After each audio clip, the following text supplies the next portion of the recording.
Guys সেদিন রায়গঞ্জ সুরেন্দ্রনাথ কলেজে একটা কনসার্ট ছিল। সেই কনসার্টে অ্যাস্কিং আসবে এই কথা শুনে যে এত মরার ভিড় হয়েছিল গাইজ, কি বলবো। আমি যে কিভাবে ওখান থেকে বেঁচে ফিরেছি নইলে আমার ছবির পাশে আজ এই গানটা বাজতো।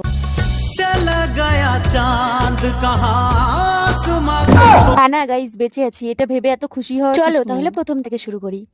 আমি রেডি হয়ে চলে গেছিলাম বান্ধবীদের বাড়ি। আর বান্ধবীদের বাড়ি গিয়ে আমি খাবো না, এটা কখনো হয়? আমার মুখ সবসময় চলতেই থাকে। আর এই মোহন থেকে কখন থেকে বলা হচ্ছে তাড়াতাড়ি রেডি হওয়া, তাড়াতাড়ি রেডি হওয়া। আরে রেডি হওয়ার কোনো নামই নেই। ওকে ছেড়েই আমরা বেরিয়ে গাইস। আমার মনে অনেক আশা ছিল যে আমি গিয়ে ওখানে অনেক নাচানাচি করব, কিন্তু কিছু করার নেই। ওই যে কপালে না থাকলে যা হয়। কপালে কেন নেই সেটা পরে বলছি। যাই হোক, প্রথমে আমরা টোটো ধরে চলে গেলাম কলেজের সামনে। আর এত কুয়াশা পড়ছিল, মাত্র 8টা বাজে, তাতেই এত কুয়াশা একদম চারিদিকে ঘিরে। শিলিগুড়ি মোড়ে এসে দেখি খুব একটা ভিড় নেই, তো ভেবেছিলাম হয়তো কলেজেও খুব একটা ভিড় হয়নি। বাট আমি যাওয়ার পর একদম মাথা ঘুরে পড়ে যাওয়ার মতো অবস্থা। কলেজে ঢুকতে গেলেও নাকি পাসের দরকার, আর আমরা এই কলেজের স্টুডেন্ট হওয়া সত্ত্বেও আমাদের কাছে একটা পাস নেই। এটা হচ্ছে সব থেকে বড় কথা। এই কলেজের পাশ দিয়ে গলিটা দিয়ে আমরা চলে গেলাম হচ্ছে কলেজ মাঠে। আর ঢুকতে ঢুকতে শুরু হয়ে গেল ভিড়। আর আমাদের পুরো কলেজটাকে এত সুন্দর করে